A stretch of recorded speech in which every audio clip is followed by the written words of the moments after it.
안데스 산맥 소식이요. 네, 먼저 네. 남미 안데스 산맥 둘러보고 그다음에 태풍 소식 관찰하겠습니다. 네네. 제목을 이렇게 뽑아봤습니다. 이게 실화인가? 남미 안데스 산맥은 한겨울인데 38.9도를 찍었습니다.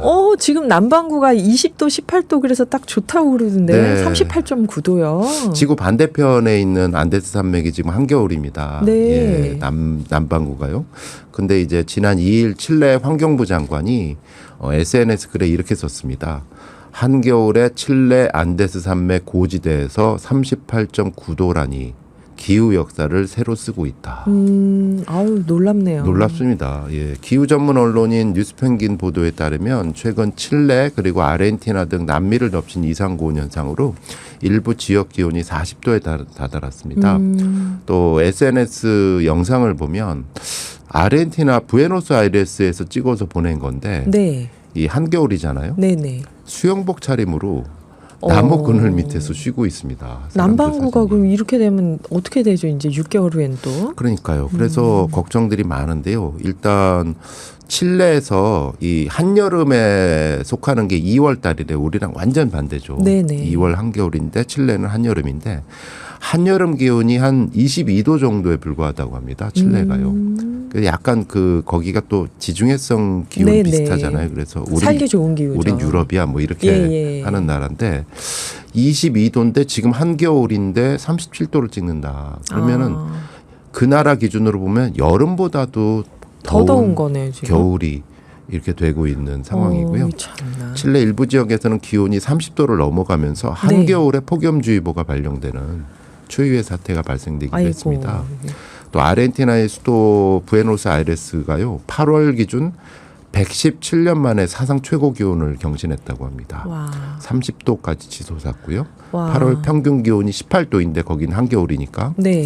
30도를 찍고 있다. 이렇게 나오고 있습니다. 아유, 이건 뭐 1, 2도 오른 게 아니라 엄청나네요. 네. 이게 지금 왜 이렇게 되는 거죠? 영국의 독립언론 가디언이 만난 기후과학자들이 공통적으로 지적하는 게 두 네. 가지가 결합된 건데 하나는 인간이 초래한 온실가스 배출에 의한 기후 열대와 온실가스. 예, 이게 하나고요. 네. 여기에 적도 부근의 엘니뇨 현상이 결합됐다. 엘니뇨. 네. 네.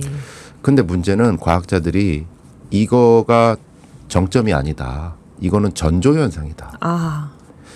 그래서 그 가디언 인터뷰에 응한 마르코스 안드레아드 볼리비아 산 안드레아 대학 대기 물리학자가 이런 인터뷰를 합니다. 엘니뇨는 보통 연말의 절정에 달한다. 최악의 상황은 아직 오지 않았다고 본다. 아이고, 최악이 아닌데 지금 40도 가까이가 되는데 최악이면 어떻게 되나요, 네. 이제? 그래서 현지 과학자들이 걱정하는 게 네. 이렇게 되면 안데스 산맥의 만년설이 빨리 녹지 않습니까? 물 부족 그렇죠. 사태를 걱정을 하고 있습니다. 물 부족 사태. 예. 일전에 이제 사실 그 미국 여행 다녀오신 분들은 아시겠지만 캘리포니아가 만성적인 물 부족 현상이 있잖아요. 네네. 근데 원인을 알고 보면 만년설로 뒤덮인 시에라 네바다 산맥의 눈이 너무 많이 녹는 바람에 물 부족이 됐다라고 말씀드린 적이 있는데 네네. 남미 상황은 이거보다 훨씬 더 심각해 보입니다. 관계 시설도 제대로 안 돼 있고요. 안데스 산맥의 눈이 봄이나 여름에 이제 녹아 흐르는 물, 네. 해빙수라고 하는데 네. 이거로 농사도 짓고 식수도 하는 주민들이 굉장히 많은데 네네.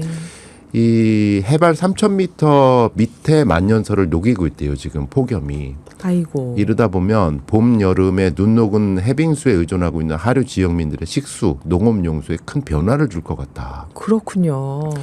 그래서 이제 네덜란드 그로닝겐 대학의 기후과학자인 라울 코르데로가 이렇게 인터뷰를 했습니다. 가장 큰 문제는 이 지역에서 이상고온이 어떻게 가뭄을 악화시키고 또 아르헨티나 동부와 우루과이에서 눈이 녹는 것을 가속화하는지다. 더운 걸 어찌어찌 참는다 해도 물까지 부족해지면 이건 진짜 큰일이네요. 네, 사람도 네. 문제고 또 이렇게 동식물들도. 아르헨티나 또 우루과이 남미 대평원 지역에 축산업이요. 예, 아. 축산도 그렇고 식량이 굉장히 많이 맞아요, 나는데 맞아요. 사실은 뭐 이렇게 그 서구 중심 언론에 좀 가려졌지만은 남미의 가뭄이 굉장히 심각한 상황이기 때문에 이게 또 식량 부족에도 또 영향을 미칠 것이다. 전 세계적으로 영향을 주겠네요. 예. 이게 또 그렇습니다. 이제 우리나라 태풍 카눈이요. 네, 이게 그 일본을 스쳐 지나갔다는데 네. 트위터에 올라온 사진을 보니까 스쿠터가 전신주에 걸려 있습니다. 스쳐 지나갔는데 스쿠터가 전신주에. 아이고. 내일 오전이죠. 10일 남해안에 상륙할 것이 확실시되는 제6호 태풍 카눈. 네. 스쳐 지나갔는데 일본 오키나와와 가고시마 현의 피해 상황이 SNS를 통해서 계속 올라오고 있는데요.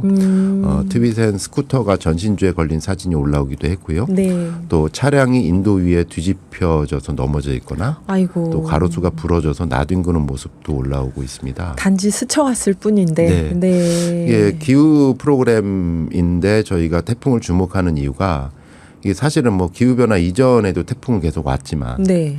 한반도 인근의 해수 온도가 너무도 지금 높지 않습니까? 높죠. 높다 보면 태풍이 다 지쳐가지고 이제 한반도 상륙해서 이제 사그라질 때 할 때 이 수증기에 대량의 에너지가 공급이 돼서 태풍이 다시 세진다는 거죠. 그렇구나. 에너지를 공급받아서 또 세지는구나. 이제. 그래서 기후변화하고의 연관성을 추적하는 기후과학자들은 네. 태풍 빈도, 그러니까 숫자는 예전하고 큰 차이가 없거나 줄어들기도 한데요. 네. 근데 문제는 해수온이 너무 높고 수증기 증발량이 많다 보니까 한 번 올 때 세게 온다. 강도가 커진다. 태풍이. 이게 문제다라는 것이죠.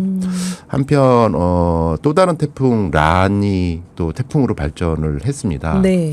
일본 도쿄 남동쪽 해상에서 발달됐는데 태풍 머리가 향하는 방향은 역시 한반도. 네. 그래서 이제 저희 출연자신 그 소 박사님 TV를 보면 5호 태풍 독수리는 중국을 갔고 6호 태풍 카눈은 한반도를 갔는데 7호 태풍 란은 어디를 향할 거냐. 이거는 좀 지켜봐야 될 것 같다. 아, 꼭 한반도는 아닐 수 있다. 그러면. 네. 어쨌든 행정안전부는 7일 오후 6시부로 중앙재난안전대책본부 2단계를 가동을 했습니다. 2단계라는 거는 또 위기경보 수준을 관심에서 경계로 상향을 했는데 상향하는 거죠. 예, 보통 위기경보 단계는 관심, 주의? 경계 이거거든요. 이번에는 주의를 생략하고 바로 경계로. 그만큼 지금 상황이 심각하다. 네. 예의주시하고 있다. 이런 말씀이네요.